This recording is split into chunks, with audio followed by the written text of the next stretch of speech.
Os produtores, treinadores e participantes não pretendem oferecer qualquer tipo de conselho profissional, seja médico, psicológico, terapêutico, religioso ou qualquer outro aos espectadores. Por favor, procure a ajuda de conselheiros profissionais apropriados, de acordo com a avaliação das específicas informações, opiniões, conselhos, avisos ou outros conteúdos. Parte da renda de A Resposta será doada a instituições de caridade e sociedades sem fins lucrativos que contribuem para fazer um mundo diferente. Mensagem prévia. As pessoas que se reúnem com um propósito têm um enorme poder. Assista uma mensagem especial logo após o filme sobre como aplicar os princípios na sua vida, na sua comunidade e no seu mundo. E agora, a resposta para absolutamente tudo.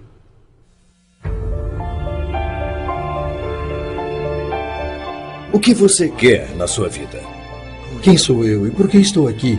Quem é você? Por que está aqui? Quem é você? Como eu posso produzir felicidade na vida quando eu não estou feliz? Por que algumas pessoas sofrem quando aparentemente outras não?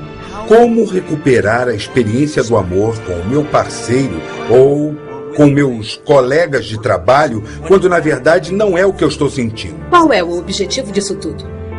Vivemos nossa vida a esmo ou planejada, por acidente ou por escolha. A resposta para absolutamente tudo explora as questões fundamentais do que é preciso para viver uma vida plena e satisfatória.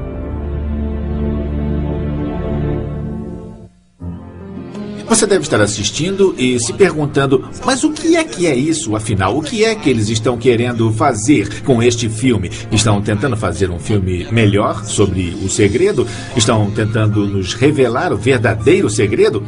Bom, francamente, não estamos fazendo nada disso. Estamos fazendo um trabalho que fala por si próprio. O que estamos tentando fazer é usar o conhecimento obtido através da experiência e colocá-lo num contexto que permita você alcançar uma verdadeira realização. Estamos criando distintas possibilidades para você, mas elas são bastante específicas. São muito rigorosas e exigem muita disciplina.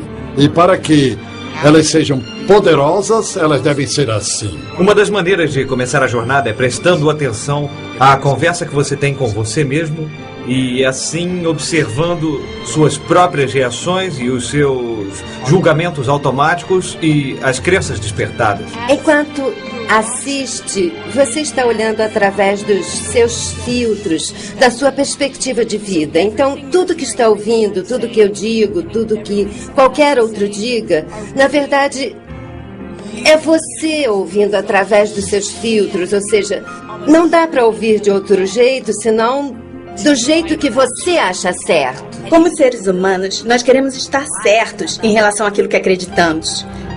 Se você pensar bastante, realmente acreditar, você vai conseguir juntar evidências disso. Você só vai perceber aquilo que está buscando. E de todas as coisas que estão acontecendo, você vai... É como um radar. Vamos captar as coisas que comprovam o que nós já filtramos. Se você quiser estar certo sobre o que acha que está certo, é isso que você vai ouvir. Mas se você quiser achar o que há de errado, então vai encontrar tudo que há de errado. Se eu perguntasse a você e dissesse, você quer estar sempre certo? E você dissesse para mim, não, eu não quero. Então eu dissesse, claro que sim. E você diria, não, você nem me conhece. Então, ficaria claro para você que o que você quer nesse momento é estar certo quando diz que não quer estar com a razão. Quando acontece isso, você não ouviu uma só palavra que foi dita aqui.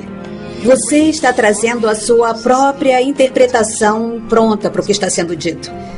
Ora, esse é o primeiro passo para a transformação e a consciência. Nada na sua vida acontece fora de você. E é você quem dá sentido a tudo. E o sentido que você está dando agora só fará sentido se você souber que é você quem dá a direção. Sem isso, não há conversação. Você é uma fala da vida. Na verdade, um conjunto de falas, eu diria.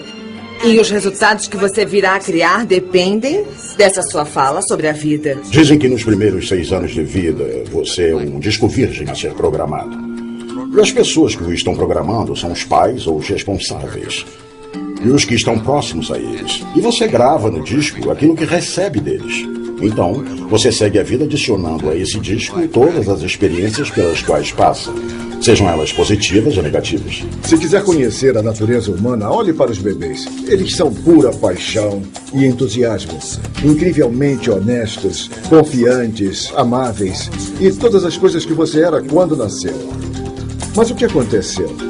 Você ainda é assim? Nós somos curiosos quando pequenos. Você era curioso, eu também. Tínhamos apoio, alguém para nos levar para passear, para nos alimentar, para nos banhar, para nos vestir. Num certo momento, começamos a nos afastar de nossos pais. Fomos para a escola. Começamos a lidar com outros seres humanos do nosso tamanho.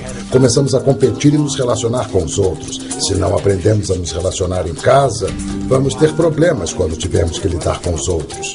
Quando somos pequenos, somos condicionados. As coisas acontecem e nós somos condicionados a enxergar a vida através de uma única lente.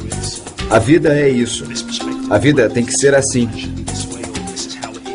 É como se usássemos óculos com lentes azuis. A realidade passaria a ser essa. É assim que a vida é. Algumas pessoas aprenderam ouvindo os pais dizerem: a vida é dura e você tem que aguentar. Então você pensa, ok, a vida é dura. Agir partindo dessa ideia vai gerar um certo padrão de resultados específicos, diferente de quando aprendemos que a vida é fácil. Você talvez perceba que tem vários padrões na vida. Padrões de trabalho, padrões de dinheiro, padrões de relacionamento e também de saúde. Por exemplo, você trabalha em lugares diferentes, mas o chefe é sempre o mesmo. Eu dizia que tive o mesmo chefe por 10 anos, apesar de ter trabalhado nos 10 trabalhos diferentes. E olha que eu já até trabalhei para uma mulher, porque era a mesma coisa, era eu que criava a mesma pessoa na minha vida. A minha crença na época era de que precisava de alguém para me dizer o que devia fazer, alguém forte e controlador que me dissesse o que fazer. Eu não percebia que tinha criado essa história sobre quem eu era e sobre as pessoas da minha vida. Então ficava recriando a mesma situação sempre. É provável que você queira um aumento. Talvez seja o seu objetivo. Mas acontece que a sua fala é: meu chefe é muito difícil, ele não gosta nem um pouco de mim, eu não fui muito bem há uns 3 meses. Eu sei que às vezes ainda me olha feio, eu tenho medo dele. E pode ser que ele não me dê o aumento. Nós temos essa voz interna. Uma fala interna que não para. E ela é o nosso treinador interno, que nos ajuda a conseguir aquilo que nós queremos. Faça uma reflexão. Bom, em que áreas da minha vida eu tenho padrões?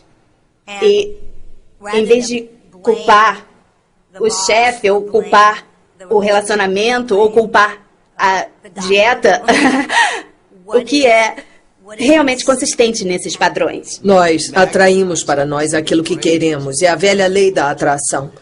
Nós atraímos as pessoas que podem representar aquele modelo que serão como um espelho para qualquer situação na nossa vida. Se você pudesse ter apenas o futuro, você só teria oportunidades. Não há oportunidades no passado. O que ocorre é que o passado penetra no futuro. E aí, quando olha para o futuro, você vê o passado e o futuro misturados. Você olha para trás para ver aonde vai. Então você não tem futuro. Você tem um passado disfarçado com chapéus e roupas novas que você chama de futuro, mas é passado. Não tem importância o que aconteceu no passado. O passado acabou. O passado já era. Você não pode mudar o passado. Não tem como melhorar o passado. Se olhar um pouco mais fundo em sua vida, você verá que o que aconteceu há 5 minutos não tem nada a ver com o que acontece agora. Você vai ver que está fazendo escolhas na sua vida como se o passado não tivesse nada a ver com o presente. Todos nós já passamos pela situação de ir a uma festa de mau humor. Então pensamos, tudo bem, não vou estragar a festa. E é quando fazemos uma escolha diferente. Nós todos já vivemos situações em que, apesar de chateados, temos que ir a uma reunião e deixamos de lado o que sentimos. E as pessoas vivenciam isso. Então a questão é, você vai fazer isso? Vai fazer valer os mesmos princípios? Não existe nada além do agora. E as pessoas dizem, bom, vou fazer isso depois. Depois quando? Quando é depois? Você está falando neste momento, certo? Então não é verdade. As pessoas querem chegar a algum lugar além do arco-íris. Eu vou. Enquanto isso, o Totó faz pipi na sua perna. Então não existe futuro. Você, na verdade, nunca está aqui, porque aqui parece ser a coisa menos importante. E, na verdade, é um único momento. Nós só vivemos o momento atual. Só existe o momento atual.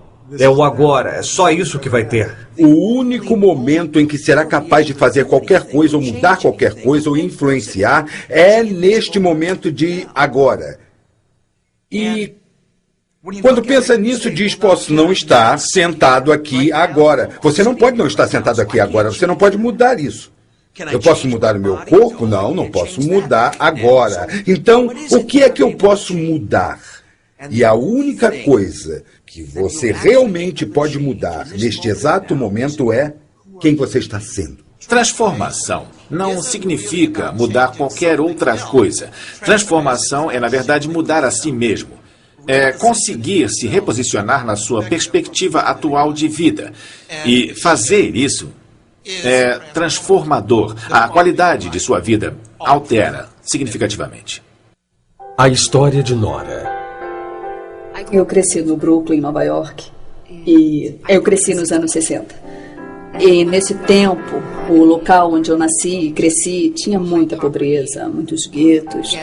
E a população ali era sobretudo hispânica. Eu sou porto-riquenha, então eu cresci num bairro todo porto-riquenho. E a criminalidade era muito alta. Tinha gangues nas ruas. Então, quando eu tinha uns 5 ou 6 anos, já havia presenciado muitas brigas de gangues e tiroteios, pessoas morrendo nas ruas por causa de facadas. Muita violência. E eu e minha família vivíamos no que chamávamos de Fredo. Fredo vem a ser o seguro-desemprego, que era muito bom de se ter. E ouvi várias vezes em que o cheque não chegava, então nós dizíamos o Fredo não chegou, então tínhamos que nos virar para poder sobreviver e era muito, muito difícil. Eu lembro de estar indo para a escola muitas vezes e ter que passar por cima de usuários de heroína, desmaiados na calçada, muitas vezes com a agulha ainda espetada no braço. Tinha muita prostituição lá no bairro e eram muitas, muitas coisas que hoje eu sei bem que não devem fazer parte da vida de uma criança, mas eram parte da minha vida. E foi uma coisa que eu observei, vivenciei, vivi e vi todos os dias. Era muito doloroso ver muitos homens e mulheres de origem latina, fazendo parte dessa destrutiva e horrível força. Eu me lembro que muitas vezes a minha mãe me disse: Nora, é aqui que você está agora, mas eu quero que você se lembre que não é aqui que você tem que ficar. Eu me lembro muito especialmente de uma professora que eu tinha e eu estava na 4ª série. E eu me lembro bem dela dizendo que tinha um bilhete no meu livro que dizia: Nora, você é uma grande esperança e o mundo será diferente porque você faz parte dele. Por favor, prometa isso para mim.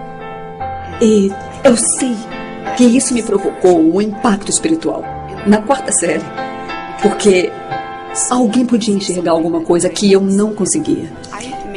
E foi aí que eu tomei uma profunda decisão espiritual que mudou absolutamente tudo para mim. O meu futuro não seria igual ao que eu via à minha volta, naquele bairro, naquele ambiente. E eu virei assistente social escolar. E eu trabalhei em escola por muitos anos. Eu acho que uma das razões para eu ter escolhido essa profissão foi ter visto as coisas que eu vi quando eu era criança. Então, eu queria que fosse diferente com as outras crianças. Então, comecei a trabalhar com adolescentes numa escala bem maior, fazendo treinamentos em que crianças e adolescentes vivenciam posições de liderança e então examinam profundamente como estão conduzindo as suas vidas nesse momento. Os seres humanos costumam agir buscando o equilíbrio e nós gostamos de manter as coisas nos lugares, queremos sentir segurança, conforto, etc. E, inevitavelmente, algumas vezes, parte da nossa vida não funciona. Então, começamos a nos questionar e a nos sentir inseguros e confusos. Eu ficava feliz só de receber o meu salário quando eu era jovem. Eu costumava dormir até as 11 da manhã, acordava, ia jogar basquete por 3 ou 4 horas, voltava para casa e cochilava. Tomava uma chuveirada, depois eu ia ao cinema, ficava acordado até as 2 da manhã, vendo televisão, essa rotina de sempre. Levava uma vida folgada. Quando saí da faculdade, eu abri 6 empresas diferentes de imóveis, de construção. Sou acionista de 5 emissoras de TV, produtora de vídeo, distribuidora de filmes e... eu estava fazendo o que tinham me ensinado, estava fazendo o que a minha família tinha feito, meu avô, meu pai. Eu fiz muito bem, segundo os padrões esperados, mas segundo o meu padrão, eu era muito infeliz, eu estava morrendo. O que aconteceu comigo é que eu percebi que alguma coisa dentro de mim começava a crescer, começava a querer existir, a florescer. Intimamente, de alguma forma, eu sabia que eu não era o que eu fazia, sabia que não era aquele que eu aparentava ser.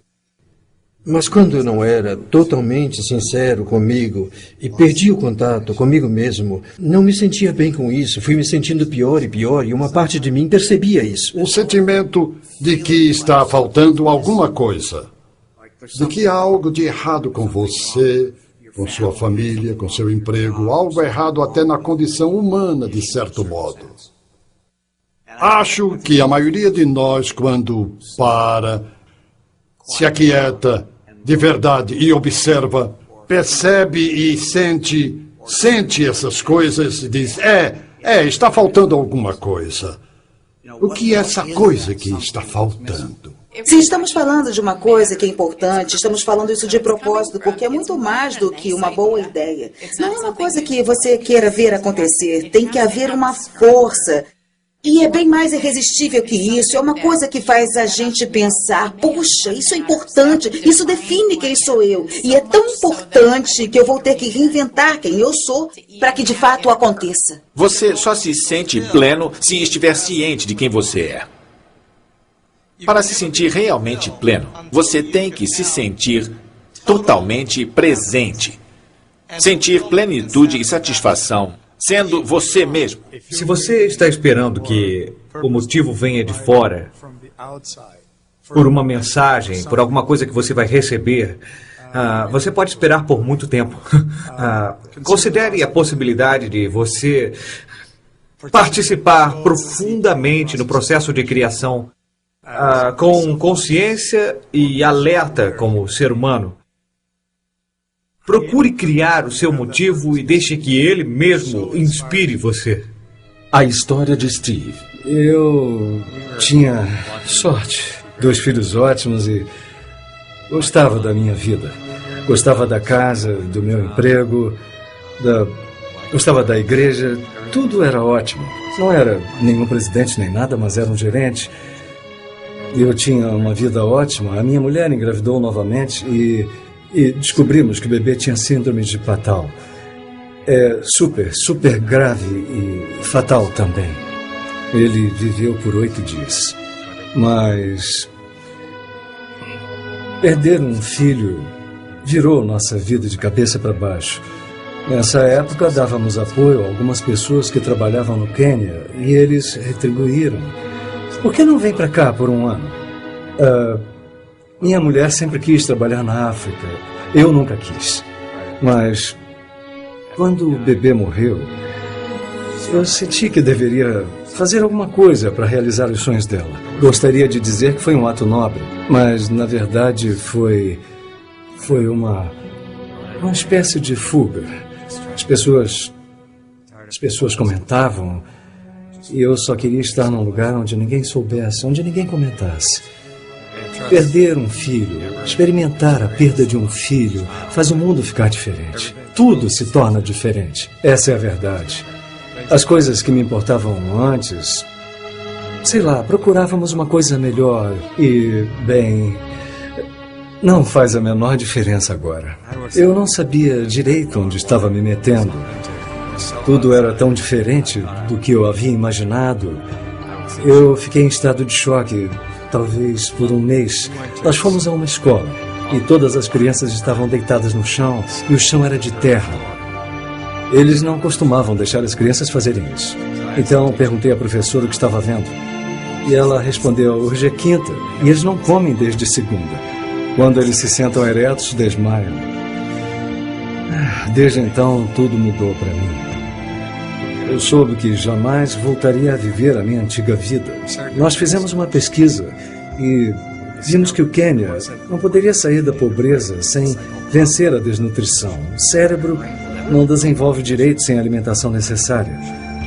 Eu fui a 5 escolas diferentes e chamei um amigo meu, que era pastor, para ir comigo. Eu não queria ser visto como o branco salvador. Queria que trabalhássemos em grupo. A negociação que fizemos com os diretores das escolas foi: providenciamos a comida se vocês cozinharem para as crianças sem cobrar nada. Vocês podem fazer isso? Providenciaremos a comida. Então levamos 10 sacas de milho, 3 sacas de feijão e óleo. A taxa de evasão escolar chega a 50%. E ninguém saiu da escola naquele ano. Um dia eu estava na escola e o diretor falou: nós temos um grave problema. Só temos um livro para cada grupo de 14 crianças. Ele me disse que seu objetivo era conseguir um livro para cada 4 crianças. O que não é nada para uma escola. Eu não sou um homem bom, não sou um homem santo. Eu tenho uma relação com o meu volante. Quando estou zangado, eu bato nele.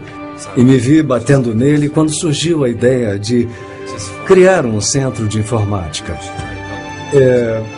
Eu procurei um amigo meu que é empreiteiro e disse a ele o que eu queria fazer. No fim de semana seguinte, ele já tinha as plantas. Nós conseguimos um container usado, limpamos bem por dentro, colocamos chão de madeira, prateleiras e abrimos janelas. O container tem 5 centímetros de espessura. Não dá para ser arrombado facilmente. Colocamos energia solar, o que foi uma solução bem barata, porque nenhuma escola tinha eletricidade ou água. Grande parte da zona rural do Quênia não dispõe disso.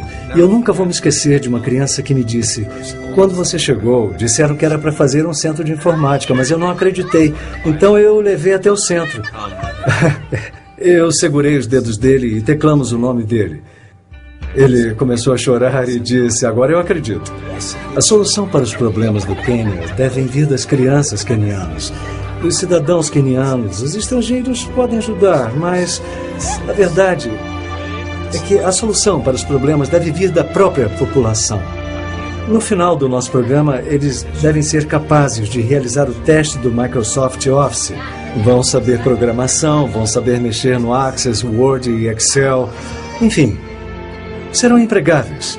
Eu acho que, após conhecer a África, nós nunca mais somos os mesmos. Quando nosso filho morreu e nós fomos para o Quênia, perguntei à minha mulher se ela pensava em adotar uma criança. Ela só conseguiu chorar. Era doloroso para ela. Nós tínhamos um amigo que trabalhava num orfanato. Há cerca de 1 milhão de órfãos da AIDS no Quênia. Ela pegou uma bebezinha e a funcionária do orfanato perguntou se ela gostaria de conhecer o bebê gêmeo. Não, eu só quero uma criança. Mas ela voltou e perguntou se minha esposa queria segurar aquele lindo bebê gêmeo. Ela perguntou se o gêmeo era um garoto. Quando a moça confirmou, minha mulher apenas chorou. Ela não tocou no assunto por 1 semana. Mas depois me disse que achava que aquelas crianças deveriam ser nossas. Quando ela ficava grávida, eu sempre dizia: não seria legal se fossem gêmeos? E ela me batia. Então, eu nem acreditei. Bom, voltamos ao orfanato e nos envolvemos facilmente. Às vezes você procura sinais, e às vezes os sinais aparecem para você. Nós ficamos com eles em casa por 2 anos, fazendo petições todos os meses, pedindo uma audiência para adotá-los definitivamente. Mas eles viviam mudando as leis no Quênia. Às vezes nem havia audiências. Então, todo mês recebíamos um aviso para tentar no mês seguinte. Finalmente, eles marcaram uma data. Era 4 de março. Era o dia do aniversário do nosso filho que morreu. Era um sinal. Eu não quero louvar o que fiz. Na verdade, eu fiz muito pouco diante de tudo que há para ser feito. Mas se eu não pude fazer isso, eu garanto que você é melhor do que eu. Eu garanto que é mais inteligente. Garanto que tem mais carisma do que eu. E garanto que é mais habilidoso do que eu também. É só questão de realmente querer e fazer alguma coisa. Eu posso falar isso com certeza. As pessoas que eu conheço com mais vida. Eu estou me lembrando das pessoas que eu conheço que já têm idade, 80, 90. Essas pessoas são generosas. E eu acho que elas sentem que o bolo é bem maior do que o que pensamos. As fatias não acabam. Quanto mais a gente dá, mais a gente recebe de volta. Existe toda uma escala nesse sentido, que vai do menor ao maior. Ser alguém que sorri. Isso faz com que os outros tenham um dia melhor. Isso é uma contribuição. Alimentar os sem-teto. Isso é uma contribuição. Mudar o mundo de alguma forma é uma contribuição. Todo mundo tem uma oportunidade de fazer uma contribuição todos os dias. Talvez você e eu não sejamos a Oprah. Talvez não sejamos o Dr. Phil. Talvez não sejamos Bono. Pode ser que não sejamos uma dessas pessoas chamativas, glamourosas, famosas. Mas talvez sejamos apenas gente, você e eu. Mas podemos ser a esperança para o mundo. Podemos juntos fazer novas escolhas. Em vez de acordar e olhar para fora e pensar, hoje é um bom dia para ser legal. Em vez de acordar e pensar se seria legal você ser extraordinário, você não precisa abrir os olhos para tomar essa decisão. Você pode ficar na cama e dizer, certo, eu sou totalmente responsável pelo que acontece em minha vida. O bom, o mal e o feio também. Mas eu sou responsável. E posso ser criativo. Então você abre os olhos e você vê isso. Responsabilidade pessoal tem a ver com o fato de nós interpretarmos os fatos que estão acontecendo. E nós temos o privilégio de sermos pessoalmente responsáveis pelos fatos, de tal forma que eles vêm de dentro de nós, em vez de serem impostos a nós pelas circunstâncias. Não estou dizendo que seja verdade, mas digo que é uma maneira de viver a vida que só é possível quando assumimos a responsabilidade. Eu não estou dizendo que você é a causa direta. No sentido da responsabilidade, eu estou falando sobre jogar o jogo da vida, como se você estivesse criando ele. Não conheço a verdade. E a ciência tem chegado cada vez mais perto de provar que somos nós que fazemos nossa vida e pode mesmo acabar provando. Mas não saber se isso é verdade ou não me impede de acreditar na ideia de que minha vida não está pronta e eu sou o criador dela e criador de tudo. Eu não estou tirando nada de Deus, não estou tirando nada do universo. Eu apenas estou me afirmando na vida como o jogador da minha vida, como autor dela. Quando você assume a responsabilidade e entende que assumiu, você sente que não... É uma verdade com letra maiúscula, não é uma verdade universal. Mas você escolhe. Isso redefine seu passado, modifica toda a sua visão do futuro e, claro, o seu presente fica diferente. O grande desafio na responsabilidade é que a maioria das pessoas a encara ou a confunde, seja com culpa, se sentindo culpado por alguma coisa que fez, culpando a si mesmo por algo que fez, ou com obrigação, um fardo. E responsabilidade, se você consegue se aprofundar no conceito, vê que ele é muito libertadora, estimulante e muito fortalecedora. Porque, de repente, você passa a ser o capitão do navio.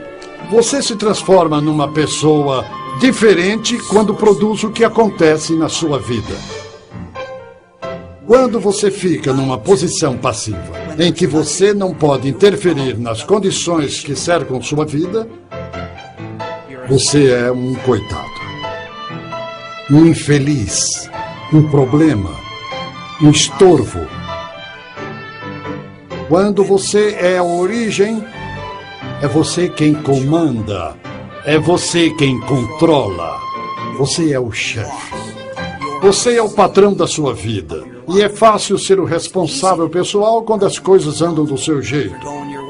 Eu criei isso. Eu comprei essas ações na hora certa. E me sinto feliz comigo mesmo. Epa, eu acho que comprei essas ações na hora errada. E elas caíram. É um pouco mais difícil de se responsabilizar. Mas o jogo é o mesmo. Você tem que assumir o bom e o ruim. Não existe meio termo. Não pode ser responsável pelo que funciona e ter outra pessoa responsável pelo que não funciona. Você é 100% responsável. 100%. Transformação. A palavra transformacional pode parecer um pouco misteriosa. Que tal trabalho de mudança de perspectiva? Bom, se todo mundo simplesmente mudasse de perspectiva e entendesse que não precisa ser do jeito que é, pode ser o nirvana. Porque decidimos. Transformação não significa necessariamente uma mudança em alguma coisa que você possa ver. O meu corpo não muda, continuo tendo as mesmas emoções, eu posso até manter os mesmos pensamentos, mas para mim transformação é um tipo de conscientização de que eu sou parte de tudo e não que eu estou separado e isolado. A transformação ocorre no momento que você percebe que é o autor. Não digo que ser autor é ser responsável ou culpado. Não há culpa no modelo transformacional. O que há é aceitação, amor e também uma compaixão pela condição humana. A compreensão de que, ao jogar o jogo, vamos chamar isso de jogo, ao jogar o jogo da vida, há algumas leis. E entender essas leis é o que faz você ser livre. Até onde sei, não dá para sair vivo deste jogo. Se você puder, me inclui nessa, mas vamos supor que não seja possível sair vivo deste jogo. Então, qual é a alternativa? No meu ponto de vista, é mudar de tem alguma coisa errada para tudo está perfeito desse jeito. Mas isso exige uma mudança de pensamento, uma mudança nas minhas crenças. É um modo de interpretar a mim mesmo, o mundo, o meu humor, o sentimento que tenho de uma maneira diferente da que costumo fazer. Uma outra maneira de definir transformação é eu tenho minhas crenças ou elas me têm, eu tenho minhas emoções ou elas me têm. Muitos de vocês tomam decisões e pensam que estão fazendo uma escolha, mas na verdade são suas emoções, são suas reações e as escolhas não são suas. Fomos levados a acreditar que somos nossas circunstâncias e condições. E a jornada da alma humana está percebendo que não é nada disso. Então, qualquer sofrimento, como depressão, não poder pagar as contas, tudo isso, na verdade, revelam a sua consciência para você. Elas revelam aquilo com que você se identifica. Então, o processo, a primeira parte do processo é se conscientizar. Se conscientizar que você não é isso. Mas você é a pessoa que está dizendo que você é isso. Olha, para mim, sinceramente, existe alguma coisa na vida que busca, que quer acontecer e está sempre buscando acontecer através de nós. Eu acho que trata-se de se abrir para essa chance, para esse impulso da vida, sentir profundamente o que está tentando acontecer e então poder alinhar nossa visão, nossa estratégia, nossas ações e objetivos com o que quer que aconteça na sua vida. Essa experiência é quase como observar a natureza.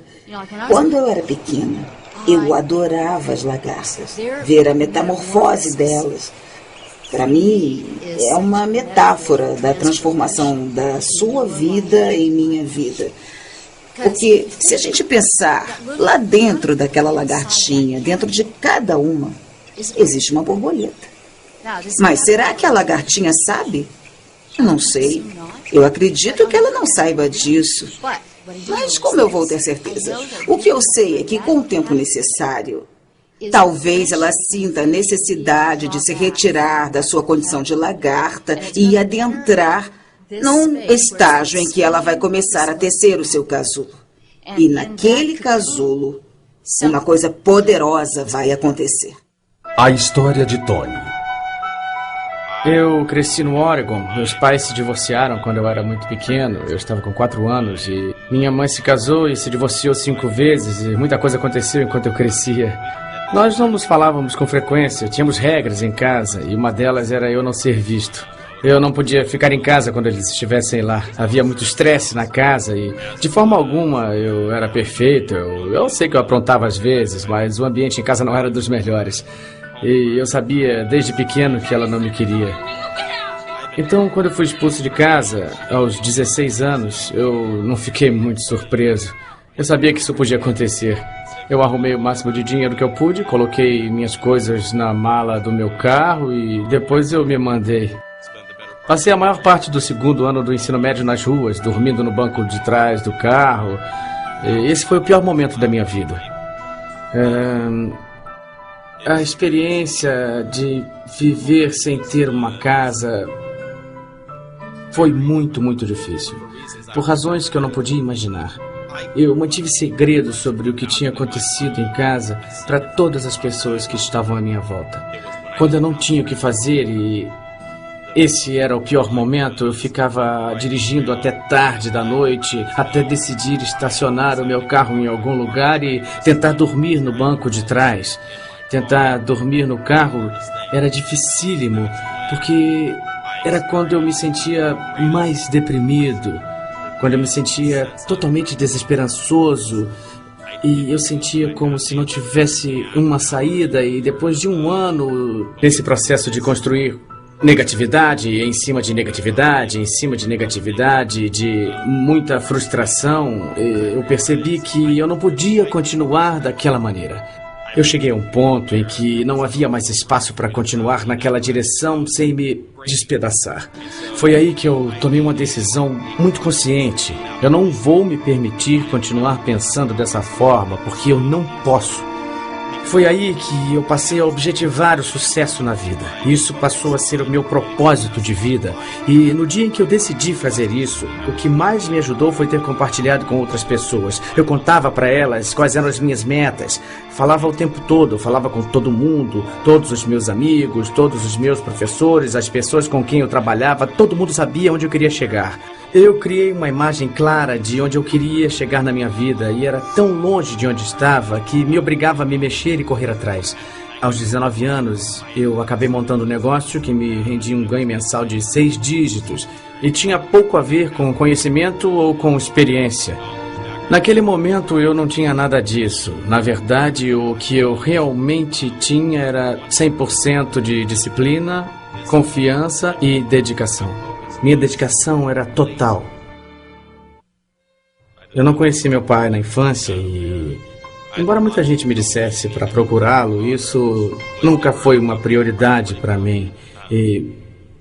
Eu acabei quase que por acidente encontrando ele quando eu tinha 18 anos. Eu encontrei não apenas o meu pai, mas uma enorme família que não sabia que existia e que vinha me procurando e procurando minha irmã caçula por quase 15 anos. Eles me receberam de braços abertos e foi uma mudança radical na minha vida. Eu também encontrei minha tia, de quem eu acabei me aproximando muito. Ela é como uma mãe para mim. Agora eu sei o que é ter uma mãe graças à minha tia, a irmã do meu pai. Eu descobri uma irmã mais velha que eu não sabia que existia. Ela tem uma filha e eu tenho uma sobrinha. Agora eu virei o tio Tony. É algo que teve um grande impacto na minha vida. Acho que você pode encontrar um propósito na sua vida através dos eventos e desafios que surgem na sua frente. Acho que, se olhar bem, vai encontrar. Ele está ali. Você pode passar a vida condenando seus pais, condenando pelo que eles fizeram.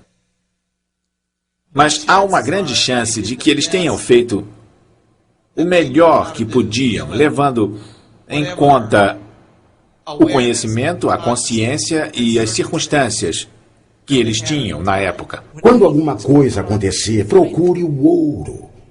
Procure o valor e determine. É então que ele é positivo. A história de Diego. Eu sou arquiteto, nasci na Argentina e vim para os Estados Unidos como estudante num programa de intercâmbio. Quando estava com 17 anos, então veio a oportunidade de trabalhar aqui e ganhar alguma experiência na minha área. E uma coisa levou a outra. E nessa época eu vivia trocando de emprego e comecei num escritório novo, trabalhei durante uma semana e...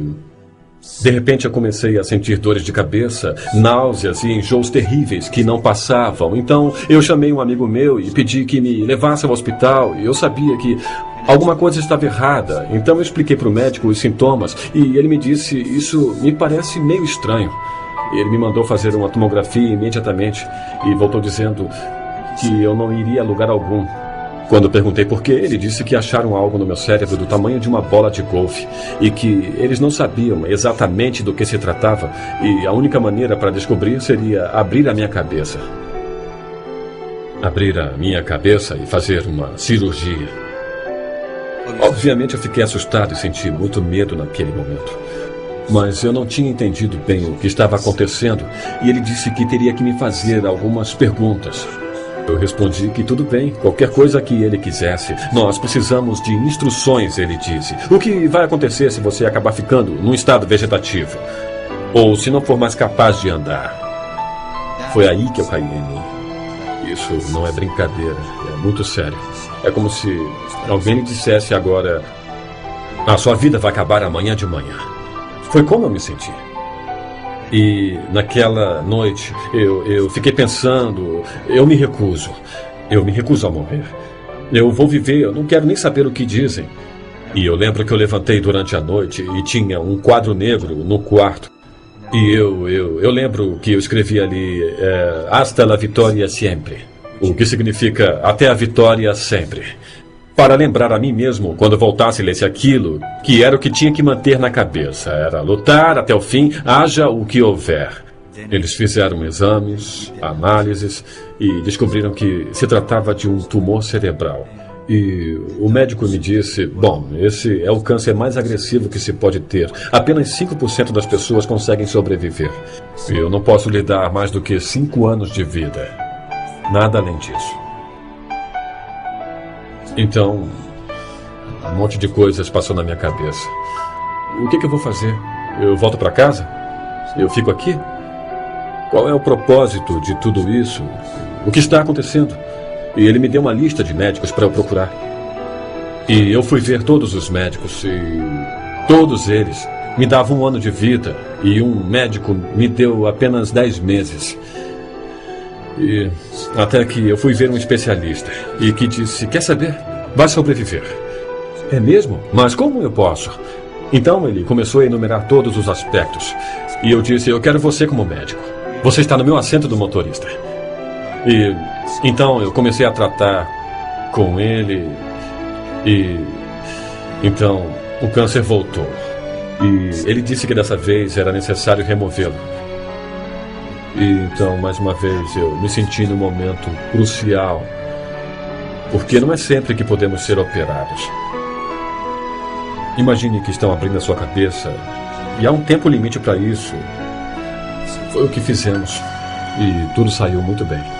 E eu fiquei muito exausto contando e recontando a história. Então, eu tive a ideia de criar um blog. E é impressionante a quantidade de pessoas que nunca tinha visto de diferentes partes do mundo. E essas pessoas começaram a me escrever e elas queriam saber mais sobre o que estava passando.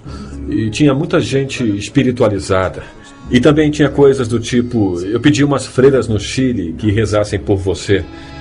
E eu não sei quem na Venezuela está fazendo não sei o que para você. E eu acho que o meu nome está até no local sagrado lá em Israel. E todas essas pessoas realmente se importam. E isso também me levou a desenvolver a amizade com as pessoas que me ajudaram espiritualmente. E tudo sem qualquer interesse. Eles me ajudaram a aprender como curar a mim mesmo. Como meditar. Também aprendi que há uma maneira de ajudar outras pessoas visualizando-as mentalmente. E vendo elas com saúde. Bom, eu não sei se todas essas coisas funcionam ou não funcionam, mas funcionaram muito bem comigo. É um sentimento de nós todos estarmos conectados de alguma maneira. Quando o médico lhe diz que você tem uma doença grave ou uma doença terminal, acredito que você tem escolhas. E as escolhas são: você pode ser a vítima e permitir que a doença vença você, Ou você pode agir assumindo a responsabilidade e decidir viver. Os médicos têm um lugar certo neste mundo, não há dúvida sobre isso. Mas querem saber, a ciência não tem como competir com a natureza. Tá bom, a gente vai ao médico e diz, pode consertar isso e depois me devolver? Estamos acostumados a nos desligar da responsabilidade de saber o que é a saúde realmente. Mas vocês podem acreditar neste magnífico corpo, nos milagres que ele faz a cada minuto, nos pensamentos que você tem, nas coisas que bebe, nas coisas que come e compartilha, e sempre retorna para o princípio. São incríveis os verdadeiros milagres que este corpo realiza a cada minuto. Eu estava num caminho sem volta para um infarto do coração. Eu estava insatisfeito com a vida e finalmente meu corpo teve um colapso. Foi uma coisa bastante assustadora, sabe? Perdi meu emprego e depois disso eu passei mais ou menos um ano naquele ritmo bem lento de recuperação.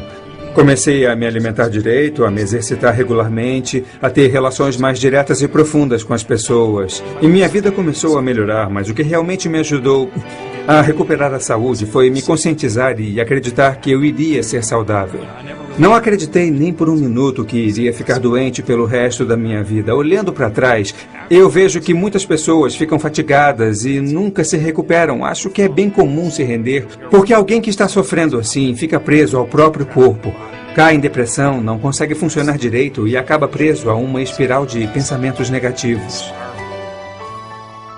Eu sei que você pode ter ouvido essa ideia de que você cria tudo o que acontece em sua vida. No meu ponto de vista, é levar a ideia longe demais. Eu acho que aí existe um risco concreto de que esse tipo de coisa careça de compreensão,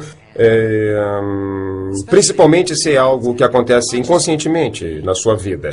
Se estiver vivendo uma situação de doença, eu não sugiro que jogue fora seus remédios e não sugiro que jogue fora todas as outras ferramentas que tem à sua disposição. Porque talvez seja possível que você não tenha atingido o grau de controle para curar a si mesmo por conta própria. Se eu assumir a responsabilidade agora, não no passado, será que todos os meus atos e pensamentos terão um impacto real na minha doença? Ou seja, qual o significado da doença na minha vida? Isso pode ser realmente valioso, porque assim você pode ver se seus pensamentos e experiências realmente contribuem para a sua doença. E também pode mudar seu pensamento e seu comportamento a fim de viver mais saudavelmente. Isso é bastante válido. Mas não se você estiver achando que você é o culpado e que ficou doente por causa dos seus erros. A história de Roger. Dizem que se você quiser ficar louco, pense em si mesmo o tempo todo. E era o que eu fazia. Podemos falar de mim? E depois de falar de mim, vamos falar um pouquinho mais de mim? Essa era a minha vida. E eu pensava que os outros estavam interessados. Eu sofria de egocentrismo terminal. Essa era a minha doença. Eu ficava pensando numa maneira de me conectar a vocês, fazer parte e ser interessante. Eu era sempre interessante, entrava numa sala, falava algo impactante. As pessoas me notavam, mas eu sempre ficava sozinho. Isolado no meu mundo de simpatia. E o que acabou acontecendo foi que eu comecei a beber socialmente, a fazer de tudo socialmente. Era divertido, animado, a maior curtição. E só fazia nos finais de semana, porque eu trabalho duro e mereço comemorar. Os fins de semana se transformaram nas terças e as terças nas quartas, e antes que eu me desse conta, eu já fazia todo dia. E depois eu percebi que o que eu fazia era anestesiar meus sentimentos. Eu usava drogas e álcool diariamente. 1 grama de cocaína todos os dias e às vezes mais. Bebia gin, trocava para vodka, achando que não iria sentir mais as dores de cabeça.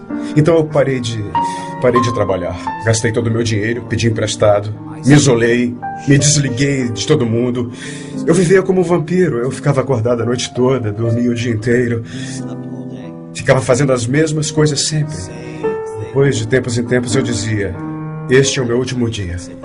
Amanhã eu vou voltar à ação, voltar à realidade e levar a minha vida adiante. E aí no dia seguinte, eu me via repetindo o mesmo comportamento e fazendo exatamente a mesmíssima coisa. Como eu não conseguia enxergar o meu comportamento, basicamente o que eu estava dizendo para mim mesmo era: Dane-se. Dane-se. Eu não tô nem aí, eu não sou mais responsável. E então continuava fazendo as mesmas coisas. Eu não posso dizer quando ou como, porque não era eu. Mas um dia eu percebi. Percebi meu comportamento. Antes eu não conseguia percebê-lo. Descobrimos que, com qualquer tipo de vício, seja álcool, drogas, distúrbios alimentares ou sexuais, jogatina, que o comportamento, os vícios, o que você faz com as substâncias é apenas o sintoma. Porque o verdadeiro problema está encoberto. É o que chamamos de pensamento destrutivo. Pensamento destrutivo. Meu pensamento confuso, minhas crenças, tudo em mim. A voz na minha cabeça mentia para mim o dia todo e eu acreditava nessas mentiras. Na verdade, eu tinha medo. Medo de ser, medo de sentir. Medo de estar na vida. Medo de tomar uma atitude. Medo de ser autêntico, de ser verdadeiro com os outros. Eu tinha medo de dizer que eu tinha medo. Eu acabei parando numa prisão interna chamada desespero. Desesperança. Desmoralização incompreensível. Se é assim que eu vou viver o resto da minha vida, então eu desisto. E com isso eu fui ao fundo do poço. Houve apenas uma pausa. Um pequeno pensamento escapou desse ciclo e eu disse para mim: isso não está funcionando. Pode ter um outro jeito. E o resultado desse trabalho é que eu me tornei um ser humano entre outros seres humanos. E eu descobri que a maneira de conseguir amigos, de estar conectado com as outras pessoas, é estar interessado. Então eu comecei a fazer perguntas sobre os outros. E o que eu descobri foi a paz, liberdade e, o mais importante ainda, atitude. E o que eu descobri não tem nada a ver com mudança de pensamento, mas sim com atitude. E as ações mudaram o meu pensamento. Ações direcionadas. Essa é a chave. É isso que eu ensino. Ações direcionadas. Somos todos viciados. Não há ninguém que não seja. E a questão é até que ponto você é viciado. Há os vícios físicos, o álcool, as drogas e esse tipo de coisa. Há o vício em sexo, em prazer. Você sabe, todo esse tipo de vício em jogo, em riscos e nesse tipo de emoção, nessas coisas todas. Mas todos nós somos viciados em ser vítimas. Se você, por acaso, usa drogas, ou então você fuma, ou então está envolvido em algum comportamento ruim, destrutivo, há sempre um impulso mais profundo de tentar se conectar. Eu chamo isso de modo tóxico de entrar em contato com um momento breve de você... Eu posso lhe dizer isto. Você não vai conseguir mudar nada fora de você até que mude o que está dentro de você. E isso eu posso garantir. Você pode querer ter apenas pensamentos felizes. Mas enquanto não limpar o seu ser, até aprender a se amar, e você consegue isso pedindo desculpas às pessoas para quem deve pedir desculpas, mesmo achando que não precisa, enquanto não limpar isso tudo, nada será diferente do lado de fora para você. Você tem que ser diferente para conseguir isso. Tudo começa por você. Uma das coisas que precisa acontecer é que, quando você vê uma maneira de ser que não funciona, precisa abrir mão dela logo. É como... Eu gosto de comparar com uma casa. Digamos que quer construir uma nova casa, mas comprou um lote onde já tem uma casa velha construída. Primeiro de tudo, você vai ter que se livrar da casa velha para conseguir espaço para construir a nova. É a mesma coisa na nossa vida. Passamos a vida toda nos preenchendo com maneiras de ser que funcionam ou não. Agora estamos falando das coisas que não funcionam. É delas que você precisa se livrar para criar um espaço onde poderá gerar uma nova maneira de ser. Existe um velho ditado que diz que se você pegar pérolas maravilhosas e jogar na latrina, elas não poderão sair de lá senão com sujeira. Então, se você pega uma nova possibilidade e coloca na sua velha maneira de pensar, não tem como querer que ela saia diferente. É mais ou menos como rearrumar as espreguiçadeiras do convés do Titanic. Pode até ficar lindo, mas mesmo assim o Titanic vai afundar. É como a água correndo num riacho.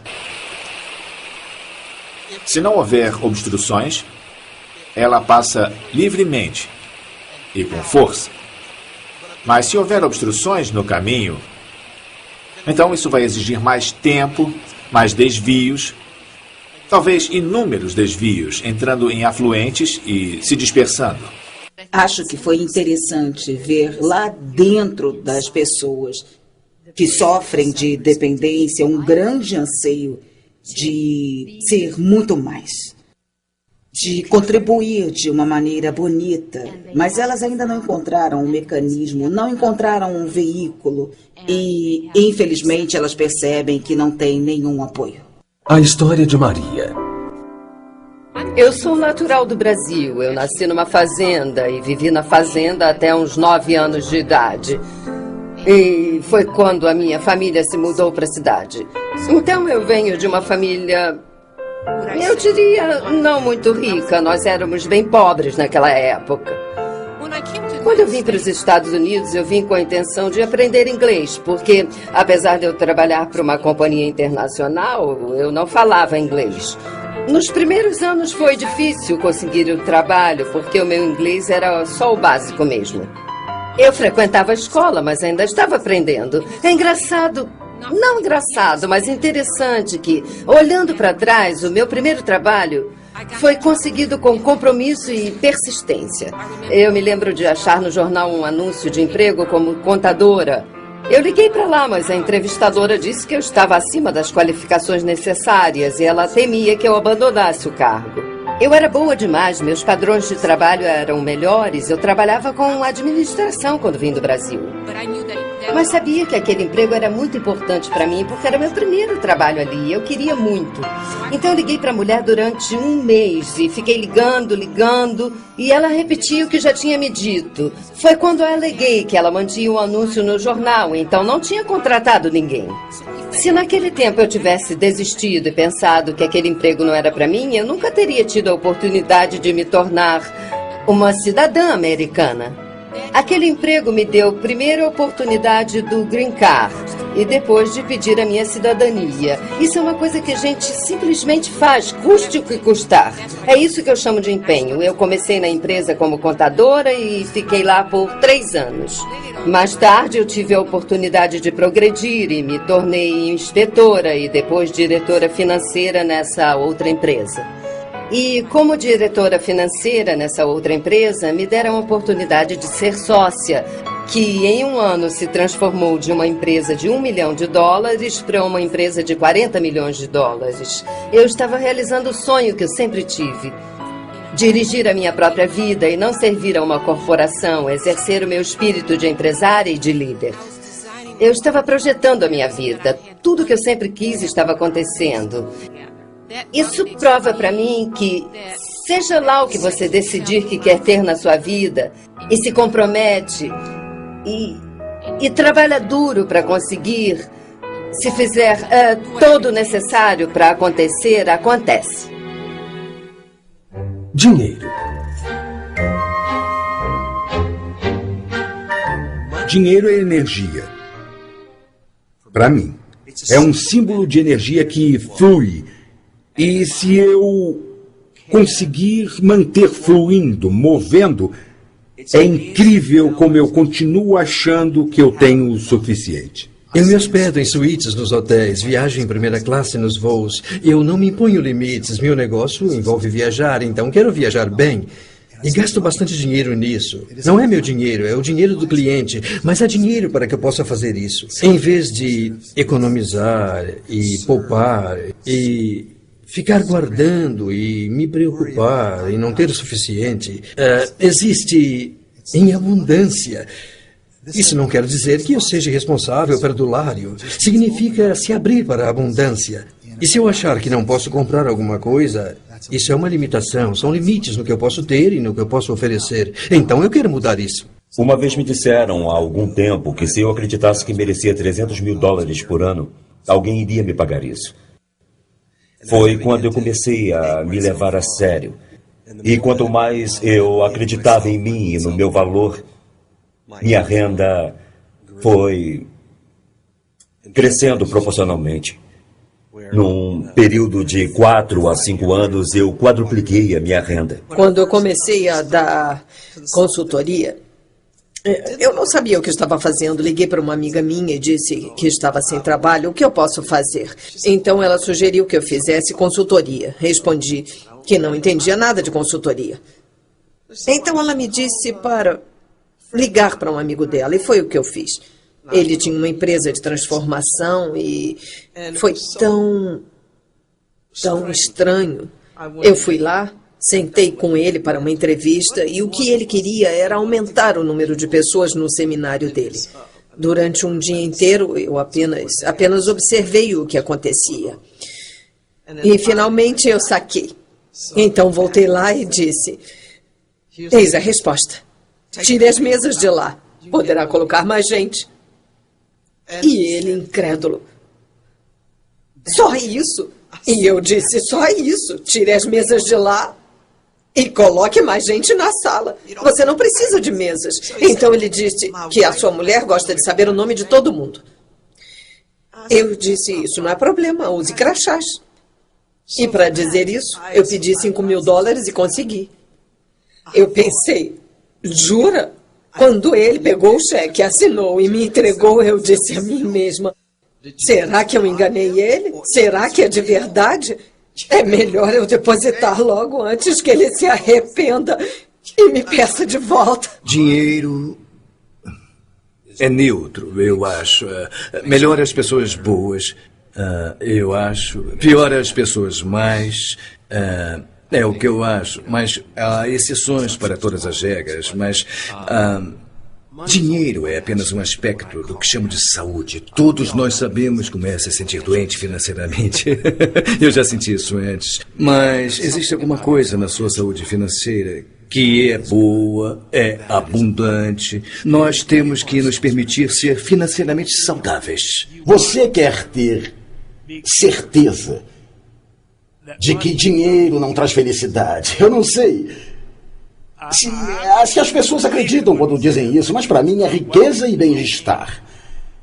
E acho que se você pensar dessa forma, estar abrindo espaço para o dinheiro. Para mim, se você não tem dinheiro, deve pensar de quem você se ressente por ter. Descubra o que inventou sobre quem tem dinheiro, suas ideias sobre essas pessoas que têm dinheiro. Se você pensa que o dinheiro é a fonte do mal, se você pensa que é sujo, que dinheiro faz de você ganancioso, que o dinheiro é para as pessoas que trapaceiam e mentem e roubam, se você vê o dinheiro de alguma dessas formas, você nunca vai ter dinheiro, porque se você tiver dinheiro, você vai se enxergar como sujo, podre e fonte de todo o mal. Alguns de vocês conhecem pessoas que têm muito dinheiro e são pobres de espírito. Alguns de vocês conhecem pessoas que não têm dinheiro e são muito generosas e pródigas. O que significa? Alguma lei, um Deus no céu que diz: vou dar dinheiro para esse cara aqui e não vou dar para esse outro aqui. Eu não acho que funcione assim. Eu vou muito para a Gana. E Gana é um país em desenvolvimento. Lá as pessoas têm pouquíssimo dinheiro. E apesar disso, a riqueza de suas consciências é tanta que sempre que eu saio de lá, eu me sinto mais rica. Não em termos de dinheiro, mas rica em termos de espírito. Rica por estar num grupo de pessoas que não se definem apenas pelo que têm ou apenas pelo que fazem. A definição que dão a si mesmos vem de como se relacionam com a vida, do relacionamento entre si, como seres inteiros, perfeitos e seres completos. Parte da prática do dinheiro vem da prática da apreciação. Se você aprecia o que tem, vai conseguir mais disso. Mesmo que tenha apenas $1 na sua carteira hoje, se apreciar esse dólar, então vai começar a atrair para a sua vida muito mais coisas para apreciar, porque a sua mente vai se abrir para as coisas que você aprecia. Em vez de olhar para o dólar e dizer: eu só tenho $1, o que eu vou fazer com $1? $1 não é nada, não vai pagar as minhas férias. Se você pensa em ter dinheiro só para si, provavelmente não vai conseguir muito. Se você pensa no dinheiro como consciência de riqueza para que você seja o maior contribuidor para a sua família, sua comunidade e o planeta, provavelmente você vai ter mais dinheiro do que poderá gastar. Ou poderá doar. Você deve ser rico, ter dinheiro. Você não pode ajudar quando é pobre. Você se sente bem por ter dado $2 para um sem-teto, mas isso é nada. Construa um abrigo para os sem-teto. Fique rico, construa um abrigo para eles. A história de Matt Morris. A Success University é a empresa online mais popular na indústria de desenvolvimento pessoal. A gente ouve de 60 a 70 oradores, treinadores, autores, algumas das pessoas mais famosas do mundo. A gente pega o conteúdo e transmite para os alunos em uns 175 países. Quando eu estava crescendo, fui exposto a uma variedade enorme de coisas, mas nunca tive contato com a indústria de desenvolvimento pessoal. Nunca fui exposto a riqueza ou coisas desse tipo quando era pequeno. Meus pais se divorciaram quando eu tinha 4 anos. Meu pai acabou na prisão porque era alcoólatra, sempre se drogava e acabou cometendo suicídio quando eu era garoto. Eu tinha 13 anos de idade. E muito drama, dependíamos de tickets para poder comer, esse tipo de coisa. Eu sentia a minha vida vazia, não tinha alcançado ainda meus objetivos e nem estava perto disso. Aí, numa noite, uma coisa interessante aconteceu. Eu dei de cara com uma fita cassete que alguém havia me dado há alguns anos. E nessa fita contava a história de um homem que passou de uma renda mediana para uma renda pessoal de mais de $1 milhão por ano. E aí ele atribuía o seu sucesso à sua total imersão nessa indústria de desenvolvimento pessoal. Então eu tomei isso como uma dica para mim. Eu disse, se alguém pode fazer isso, eu também posso. A partir de então eu passei a procurar por todos os livros e fitas como aquela. E eu comecei a entender o caminho para o sucesso. E literalmente reinventei minha vida. Aos 21 anos eu tinha uma dívida de $30 mil. Eu estava quebrado, estava sem casa. E aí eu mudei totalmente minha vida. 4 anos depois, eu estava ganhando um salário de 6 dígitos. E aos 29 anos, já era milionário. Foi a minha paixão por essa informação que me levou a fundar a Success University. A energia flui aonde você se concentra. Então, se você na sua vida ficar constantemente pensando em pobreza, se você ficar pensando em dívidas, ou se permitir ficar para baixo, deprimido, você acaba alcançando esses resultados na sua vida. Seja o que estiver olhando, o que estiver focalizando, é para isso que vai acabar se dirigindo. Por outro lado, se começar a focalizar em ser rico, se começar a focalizar em ser uma pessoa bem ativa, uma pessoa mais positiva, ou uma pessoa feliz, quando começar a se fazer perguntas do tipo, como é que eu posso ficar rico? Como é que eu posso ser mais feliz? Você focaliza isso e com certeza é para lá que vai acabar se dirigindo. Agora, isso também acontece nos relacionamentos.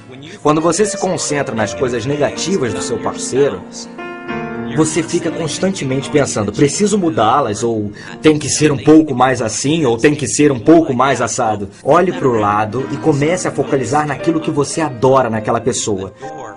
Nos últimos 6 meses, todos os dias, eu escrevi uma carta de amor para minha noiva. E podem ser coisas simples, podem ser apenas 2 frases, podem ser 3 ou 4 páginas, mas eu tiro talvez 5, 10, 15 minutos por dia para escrever um bilhete para ela. E o que isso produz? Não apenas faz de mim o cara mais romântico do mundo e faz com que ela me enxergue com mais afeto, amor, gratidão. Mas o mais importante é que também me mantém focalizado continuamente no que eu amo, no que eu adoro nela. Eu estou constantemente reforçando na minha mente todas as coisas que eu adoro e por causa disso eu recebo muito mais gratidão, muito mais amor e mais paixão do que eu já recebi na minha vida. Relacionamentos. Amor. Como conseguir mais amor? Os índios americanos dizem que é bom usar o sapato de outros. O que isso quer dizer realmente? O que significa é eu posso realmente viver minha experiência passando pelo que a outra pessoa passou? Essa é a verdadeira comunicação e quando se faz isso, você sente um enorme senso de empatia e amor e ligação. E a questão realmente é, quando eu não estou sentindo empatia, amor e ligação, como é que eu dou a volta nisso? Como eu posso reacender a coisa? Muita gente pensa, se eu trouxer 50% para o relacionamento, meu parceiro trouxer 50% para o relacionamento, então vamos ter 100% de um ótimo relacionamento. Para mim, é a receita para um desastre. Agora, se eu trouxer 100% para o relacionamento, então estou 100% comprometido com esse relacionamento e Bom, se meu parceiro também traz 100%, então vamos ter 200% e é garantido nosso absoluto sucesso. Na verdade, é um lugar onde se pode agir, não é necessariamente uma verdade ou um fato. Quando você assume 100% da responsabilidade num relacionamento, você vai conseguir 100% de poder para criar o que quiser. Eu acho que você precisa determinar que tipo de relacionamento quer. E você precisa assumir responsabilidade pelo tipo de relacionamento que tem. E terá um tipo de relacionamento que quer. Quando eu escuto tal pessoa é assim, como eu posso mudá-lo, que está errado. Ora, como você tem sido? Se você está aborrecido, está aborrecendo. É simples assim. Se está entediado com seu relacionamento, então levante-se e faça algo diferente. Acredito que esteja num relacionamento porque você o diz. E você deseja pagar o preço ou assumir as ações necessárias para criar o que quer no relacionamento. Num certo nível, escolhemos se queremos estar num relacionamento. Quando a gente se entrega a um relacionamento, se pergunta coisas que apontam para outras coisas radicalmente diferentes, coisas tipo, como posso contribuir para que ambos sejamos pessoas melhores e tenhamos experiências mais ricas na vida? Indiferente do quanto isso seja difícil e das bobagens que a gente possa fazer, porque todos fazemos bobagens, eu vou me manter firme, não importa como. Num relacionamento, as duas pessoas desejam união e liberdade. Frequentemente acontece de nos sentirmos unidos, mas depois oprimidos. Muito sufocados, nos afastamos para ter mais liberdade, aí nos sentimos desconectados, então voltamos, e aí vem juntos, separados no relacionamento.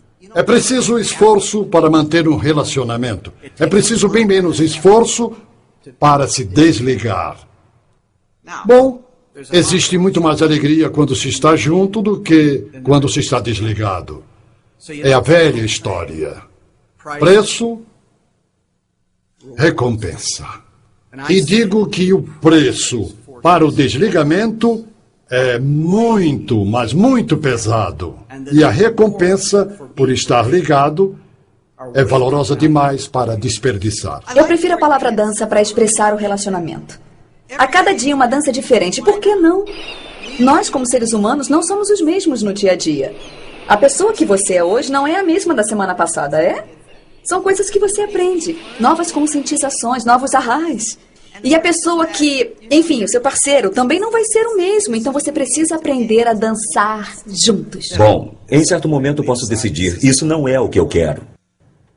Mas não baseado em como a outra pessoa tem sido comigo, mas sim nas minhas escolhas.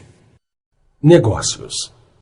Aplicar distinções transformacionais no mundo dos negócios é realmente uma questão de recorrer à cultura. Negócios geralmente querem diferentes resultados. Alguns até querem mudar suas atitudes, mas muito raramente eles tentam escapar de seu contexto ou até mudam a sua cultura. Algumas práticas nos negócios funcionam e há outras que simplesmente não funcionam. Ora, se consegue distinguir entre o funcional e o não funcional, você mantém o não funcional buscando um resultado que não está à disposição. Minha carreira tem sido causar reviravoltas em grandes multinacionais porque elas não funcionam direito. E isso é porque as pessoas e os diferentes departamentos estão indo em diferentes direções. Não é o caso de dizer que não estão trabalhando duro, porque estão fazendo isso. Mas, infelizmente, existe um ambiente de culpa, desconfiança e acusações, porque as pessoas não sabem para onde estão indo. Eu me lembro quando a Wells Fargo se fundiu com o First Interstate Bank. 1.600 gerentes não se conheciam mesmo após 1 ano e meio de fusão. E eles se enviavam memorandos dizendo, cooperem, colaborem. Claro que todos que recebiam o memorando diziam, isso é uma boa ideia, mas nunca aconteceu. Comunicação, comunicação, comunicação. É a principal coisa numa organização, mas raramente acontece. E devo dizer que, infelizmente, graças à internet, muitos diretores têm me dito que a comunicação dentro de uma organização está diminuindo e está se transformando num grande problema. As pessoas enviam e-mails para pessoas sentadas ao lado delas. A força mais poderosa que pode haver numa organização é a sintonia. Pessoas fazendo coisas diferentes, mas tendo o mesmo propósito, o mesmo objetivo. Não estamos falando de liderança através de ditadura.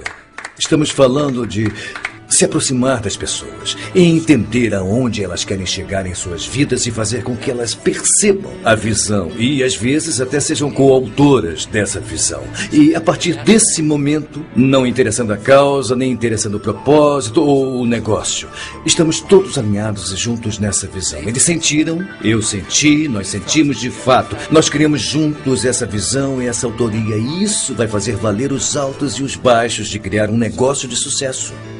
Pense na possibilidade de cada pessoa da sua empresa estar a serviço de todos os outros na empresa. Se uma empresa cresce e se desenvolve, não é apenas porque é um sonho da organização, mas quando um líder consegue articular a visão de uma organização de tal modo a mover e inspirar as outras pessoas a trabalhar em prol dessa visão, elas trabalham por essa visão porque elas sabem que se a organização ganhar, elas ganham. E se elas ganham, a organização ganha. Liderança é se manter num movimento progressivo para uma direção. É entender que você é responsável, é fonte da divisão, a ideia, o movimento, a ação, incluindo os resultados bons ou ruins. Isso é você. O que eu faço às vezes para me lembrar disso é sair e olhar como a natureza é bonita. E eu já percebi que ela é sempre envolvente, está sempre se recriando, 24 horas por dia, 7 dias por semana, e isso faz com que eu me lembre quando eu estou em movimento e quando eu estou estagnado. Uma das razões para eu gostar de ir para a mata é a natureza. É natural. É assim que vemos a natureza e nós somos parte dela. Nós vivemos aqui no planeta.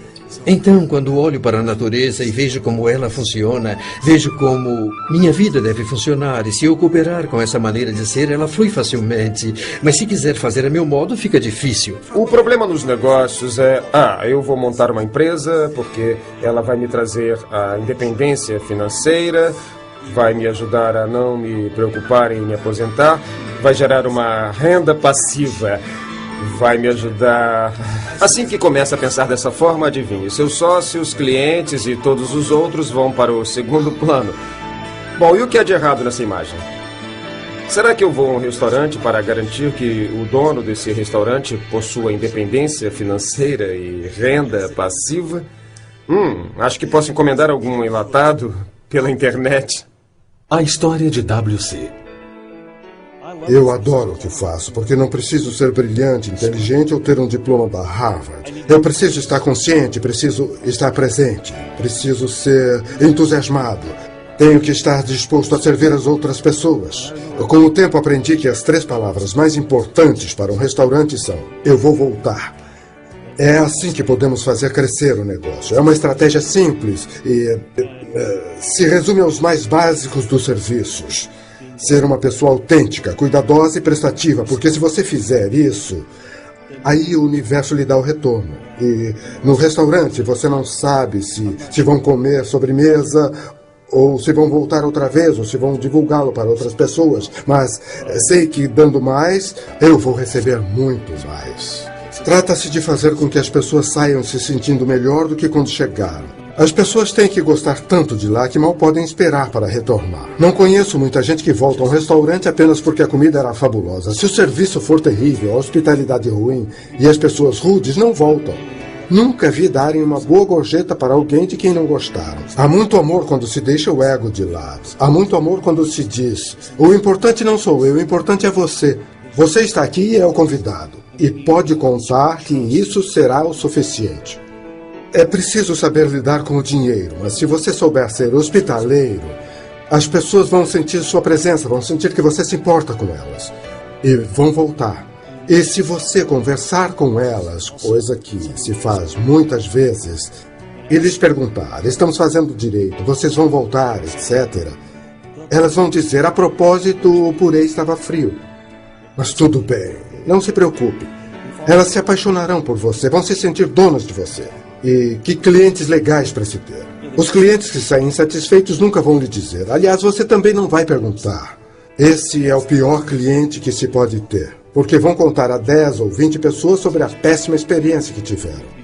Você tem que ser bom ao fazer a comida e ser bom em muitas coisas, mas deve se preocupar mesmo em tratar bem a pessoa que entra por sua porta e querer que se sinta bem ali. Muitos de nós deseja, quer, precisa, mas quem quer pagar o preço? Arriscar tudo para ter algo que realmente quer. A maioria de nós não aceita isso. Falamos e pensamos nisso. Eu fundei umas 26 empresas, me arrisquei várias vezes, fiz isso muitas vezes. Tive alguns sucessos e tive alguns fracassos. Algumas vezes eu tive que fechar porque não ia muito bem. Você tem que desejar arriscar algo para obter algo. E se não quiser fazer isso, não faça. Mas não fique aí, meu Deus, eu gostaria. Isso não vai adiantar nada. Então é preciso se mexer e agir. Digamos que aqui onde estou sentado sou eu. E digamos que há um círculo em volta de mim, de um certo diâmetro, digamos, de 2 metros por aí, dessa largura. Tudo dentro desse círculo me é familiar e conhecido por mim. E é onde eu moro, as coisas que me apresentaram, as que me ensinaram, o que eu acredito e incorporei. Fora desse círculo é desconhecido para mim, é estranho. Então, se eu quiser aprender, se quiser crescer, se quiser ter algo a mais, ter mais dinheiro, melhor relacionamento, boas férias, casa maior, mais paz, amor, o que for, eu acho que preciso ir até lá, onde eu ainda não estive. Qualquer coisa que você queira fazer requer prática. Eu toco violão e quando comecei, eu não conseguia tocar muito bem. Ainda assim, eu era um violonista, tinha um violão, apenas não tocava muito bem. No entanto, conforme fui praticando durante alguns anos, eu me tornei um bom violonista. E então eu aprendi a cantar e tocar. Depois eu aprendi a fazer harmonia no violão e agora eu sou um violonista competente, consigo tocar e cantar. Eu acho que muitas pessoas podem ter uma visão, mas elas não querem pagar o preço e não olham antes de começar a ter a intenção. E é aí que sabotam a si mesmas. Então, você está disposto a pagar o preço? Se não quiser pagar o preço, abandone a sua visão. É isso que eu ensino a todas as pessoas. Abandone sua visão se não quiser pagar o preço. Ache uma visão pela qual queira pagar o preço. Não é para abandonar todas as visões, mas assim não vai acontecer. A história de Andy. Em 1988, meu saldo foi negativo. Eu estava sem trabalho, sem renda e 9 anos depois eu estou morando na praia. Vivendo a vida que sonhei. Eu não fiz faculdade, eu só estava disposto a trabalhar duro. Eu cresci num bairro pobre. Eu apenas saí para o mundo e trabalhei. E dei duro. Ora, eu não sou mais inteligente que ninguém. E certamente nunca tive uma varinha de condão. Eu só tive coragem. Eu tive paixão e intenção. Então fui para o mundo. E trabalhei todos os dias, sem parar, até obter os resultados, que consistiam com minha declaração. Bom, fiz isso algumas vezes na minha vida. E todas as vezes que o fiz, tive sucesso em alcançar o que me propus a fazer. Não sem desafios, não sem fracassos no caminho, não sem tropeções. Mas eu estava determinado. Se você realmente quiser uma coisa, faça o que for necessário para que aconteça. Esteja disposto a passar por apertos ao longo do caminho. Eu paro e sonho com outras maneiras de fazer dinheiro. Eu vou à luta e às vezes até consigo. Agora, todo mundo vence? Não. Eu conheci pessoas que tinham, digamos assim, trabalhos sem futuro e aí as circunstâncias os forçaram a sair dali e quando eram forçadas a sair, elas saíam e acabavam criando algo muito, muito melhor do que o que tinham antes. Mas uma força as empurrou. E eu acho muito possível que essas pessoas que estão nessa situação de trabalho consigam visualizar o que está para chegar e então tomem uma atitude. O maior obstáculo que eu vejo ou ouço falar são pessoas que não querem correr o risco. E com certeza existe uma correlação entre risco e recompensa. Acho que qualquer pessoa no mundo pode trabalhar duro, se comprometer e criar a vida que sempre sonhou. Existe um sistema que não falha nunca. É consistente. E existem princípios para que isso aconteça. Se nós conseguirmos achar esses princípios centrais e aderir a esses princípios, nossa vida também vai funcionar. Tudo funciona. Conversas que não funcionam. Eu acredito que isso aconteça nos relacionamentos. Eu vou tentar, para ver o que acontece. Já me disseram que tentar é fracassar com honra. Tentar é diferente, porque é claro que você está agindo, mas você está mais comprometido com a luta em si. E o que você realmente pensa, aquilo que o seu contexto indica, é que, na verdade, está fracassando nas suas ações. Então, você está querendo que alguma coisa aconteça, mas não está acontecendo porque você está gastando sua força na luta. Você armou uma coisa para que, caso dê errado, você não fique mal e vai se sentir melhor consigo mesmo. E a razão de muitas pessoas não conseguirem o que querem é já terem formado uma opção, caso não consigam. O pano de fundo precisa ser: fracasso não é uma opção. Vou conseguir. Eu estou disposta a fazer o que for, ser o que for. Não vou desistir, jamais desistirei. Não aceito a opção de fracassar. Sei que isso é muito difícil, especialmente se você já tentou muitas e muitas vezes durante a sua vida. Algumas pessoas ficam presas em: como vou me comprometer com isso se não sei como resolver? Ou se tenho evidências de que não vou conseguir nunca. É fácil dizer: quero mais é que tudo se dane, ou ser superficial, ou sugerir algum exercíciozinho frívolo. Qualquer coisa, sei lá. Mas você pode se deparar com alguma coisa que derrube sua experiência. Por exemplo, digamos que a sua experiência seja conseguir gasolina para o seu carro. Como é que você encara isso? Encara como um sofrimento ou encara como uma contribuição? Uma das áreas críticas é como você estipula suas intenções. É algo específico já realizado ou é como uma cenoura que está ali e você quer alcançá-la ou você não quer alcançá-la? Você quer chegar, mas você não chega. Então sua intenção deve ser: eu já consegui. É meu. Participação integral. A história de Eric. Eu sou filho único. Não tive pai porque ele morreu antes de eu nascer. Desde muito cedo eu tive que cuidar de mim mesmo, aprender a me defender sozinho. Sempre gostei das pessoas. Eu era muito popular entre as meninas na escola, mas era sempre platônico. E daí eu passei por experiências e tudo mais, e aí você descobre que, você sabe, eu sou gay. E acho que o mais difícil é assumir para si próprio. Eu tive muita sorte porque isso não foi um problema para a família, foi algo que eu tinha que resolver, e convicções religiosas também. Aceitar a mim mesmo exatamente do jeito que sou, e isso foi o mais difícil porque eu me assumi gay na adolescência bem cedo. Atualmente sou gerente de corretagem de uma imobiliária em Nova Jersey. Abriram um escritório novo da Keller Williams em Fort Lauderdale e eles estavam querendo um sócio investidor. Então a oportunidade surgiu assim e eu disse sim. Eu sempre voei e aí eu conheci um cara, o Gary, que é dono de um caça russo L-39. Acho que ele o importou e ele mesmo cuidou da aviônica. Há uns 2 anos, perto do 4 de julho, eu pilotei e foi como eu comemorei o feriado. Foi muito legal. Fiz todas as acrobacias, subidas, voltas invertidas, giros, enfim, fiz todas as manobras. É a maior adrenalina, pura tensão, é como o paraquedismo. Também provoca uma emoção extrema, é excitação, eu me sinto poderoso.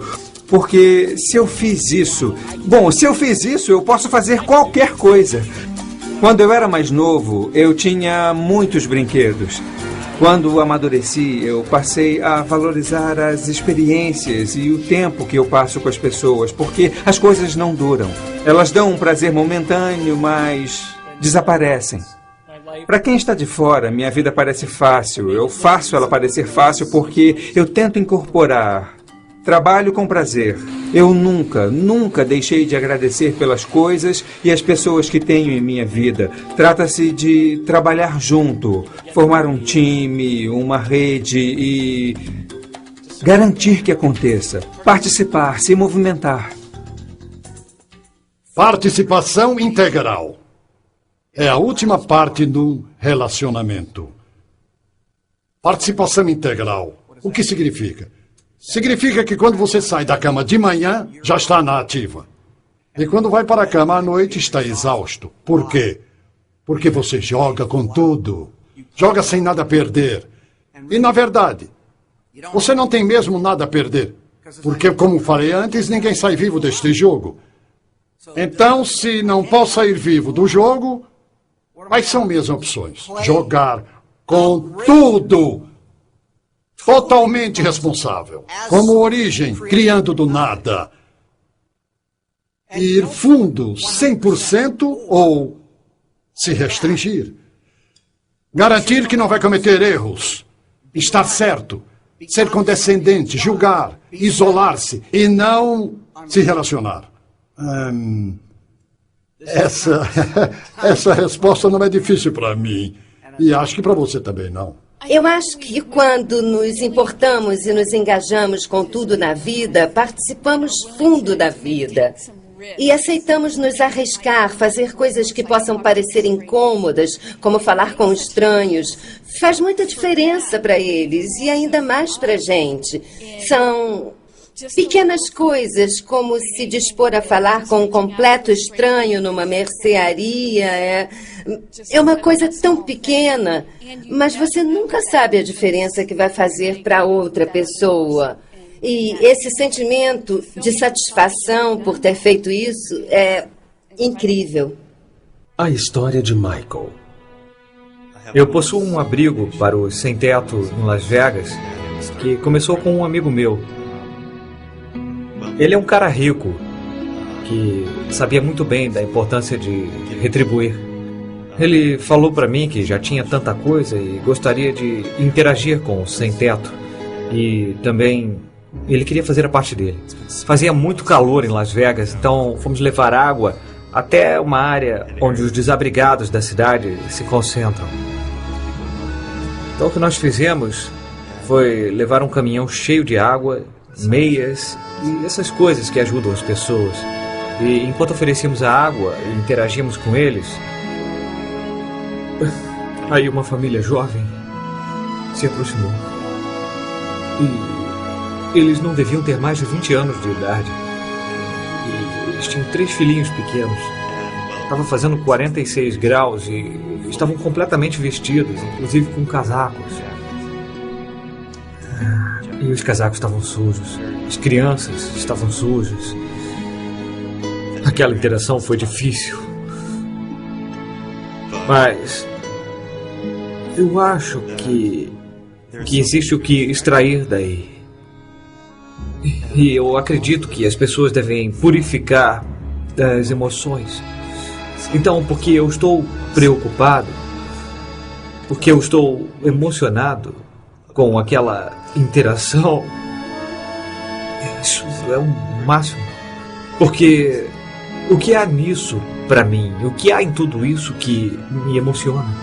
E o que é que isso vai me levar a fazer?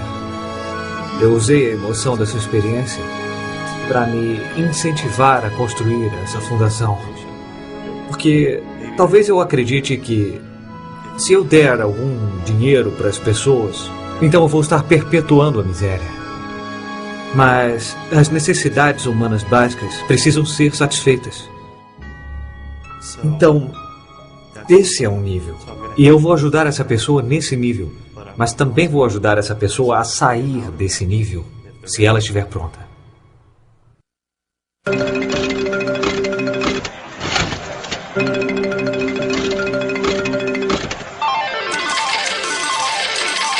As pessoas perguntam sobre o poder do pensamento positivo. Esse poder é válido desde que você tenha uma intenção.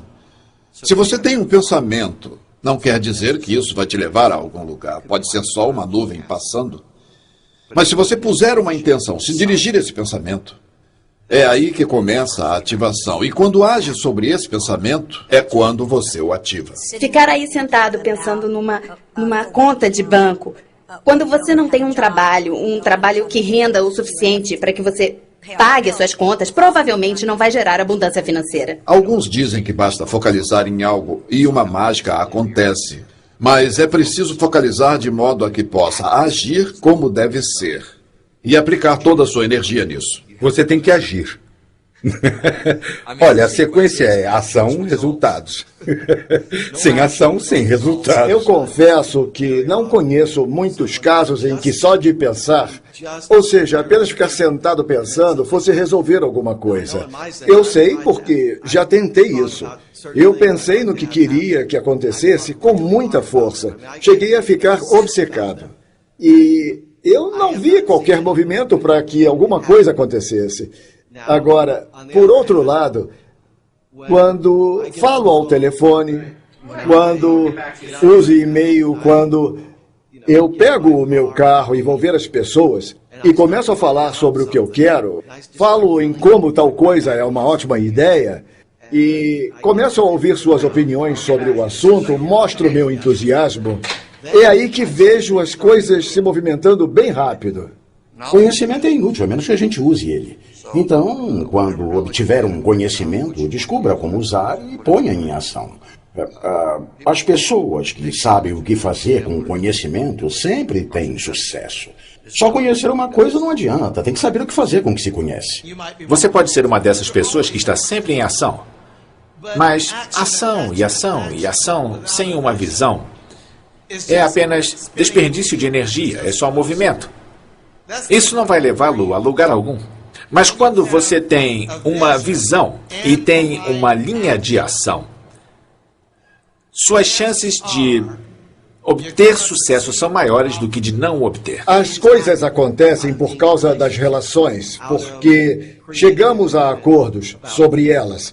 E algumas pessoas são craques em fazer isso naturalmente. Algumas têm que se esforçar, a maioria tem que se esforçar. Assim que você entende como funciona, você deve jogar conforme as regras. Então você precisa praticar, até que seja como respirar para você. Aí não pratica mais. É como andar de bicicleta. Se você sabe andar de bicicleta, vai levar um tempo até conseguir a distinção chamada equilíbrio. Mas assim que o atingir, está feito.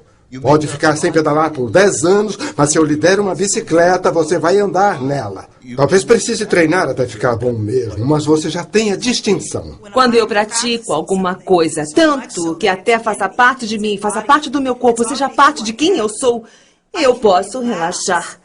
Aí estou livre para criar. Algumas práticas que recomendamos: manter um diário, meditar, fazer exercícios físicos, ser capaz de ler, de estudar, ficar quieto.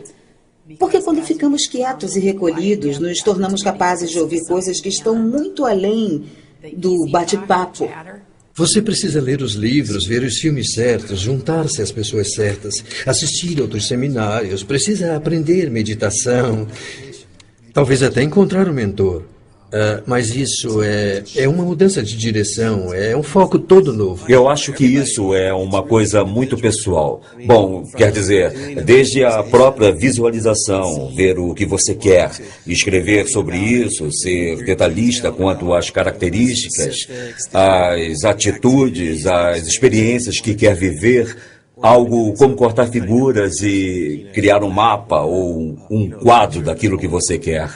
Quanto mais claro estiver aonde quer chegar, seu objetivo, mais fácil será pôr em ação. Eu tenho certeza de que alguns de vocês aí podem estar pensando assim: espere aí. Eu não quero ser o autor da minha vida, o criador da minha vida. Deus é o criador da minha vida. Uma coisa que pode ser confusa neste momento é responsabilidade pessoal. E quando dizemos responsabilidade pessoal, não estamos dizendo que Deus não é todo-poderoso. Apenas dizemos que dentro disso tudo, nós somos responsáveis. Digamos que há algo no universo. Chame como quiser. Se Deus for um pouco demais, tudo bem. Mas há algo neste universo que dá vida a tudo neste planeta. O que é isso? É Deus, é um espírito, é tudo. Digamos que você saia agora daí, colha um morango e morda esse morango. Foi você quem fez isso? Não. Mas há alguma coisa em ação que faz com que tudo esteja aqui, que eu e você possamos interagir aqui neste momento. E esse trabalho de transformação é grande parte disso. É reconhecer que isso existe, o que é essa força, o que é esse poder.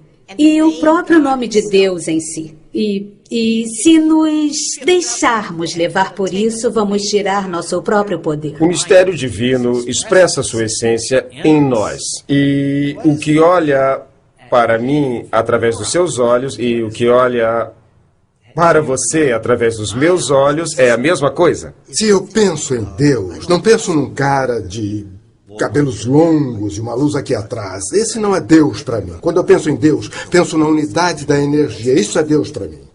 E isso encaixa. Eu posso relacionar religião com espiritualidade, com física quântica, com física einsteiniana, com medicina. Está tudo misturado. Basta ver como se relacionam. Olha, tem uma coisa interessante nisso. É o inominável. Qualquer nome dado vira uma limitação. Acontece a mesma coisa com você, não importa o seu nome. Claro que você tem um nome. Billy, Joe, Sam, Bárbara.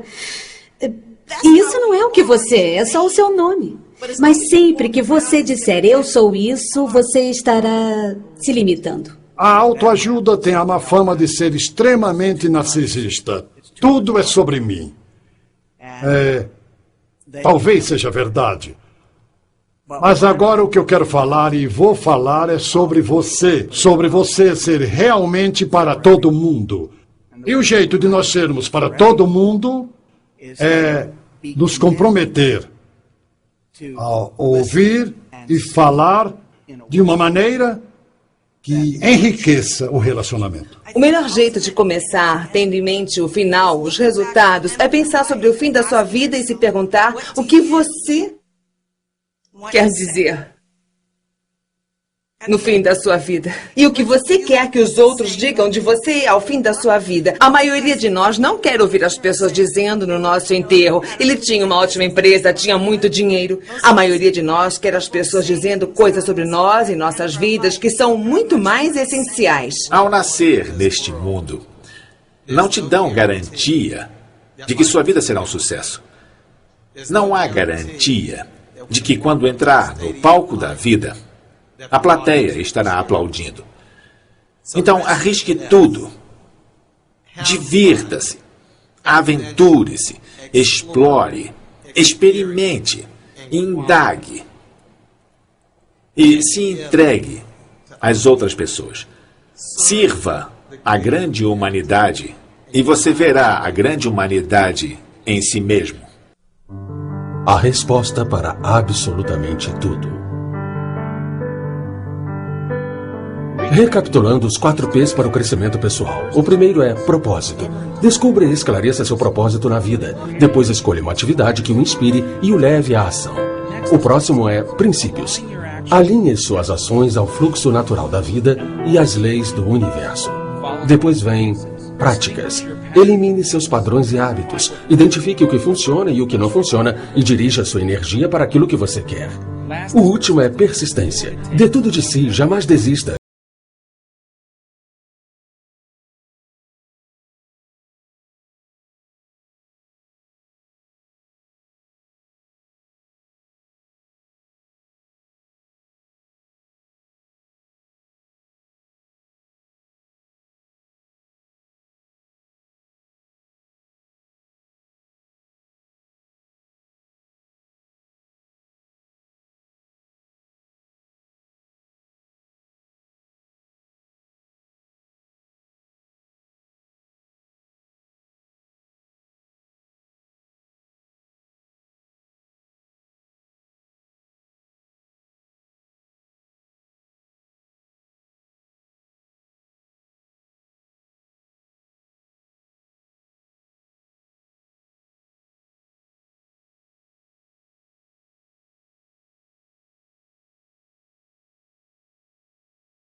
Dê de presente a resposta para todos na sua vida. Há inúmeras maneiras de partilhar a mensagem. Além de DVDs, temos folders, postais e outros produtos disponíveis em gettheanswer.org. Mantenha a força de A Resposta viva na sua vida. Organize seus próprios encontros, reuniões de pessoas compromissadas a se ajudar e a praticar os princípios explorados no filme. Acesse o endereço na tela para ver dicas sobre como abrir o seu próprio grupo de discussão e para outras ofertas limitadas. E lembre-se, você é a resposta.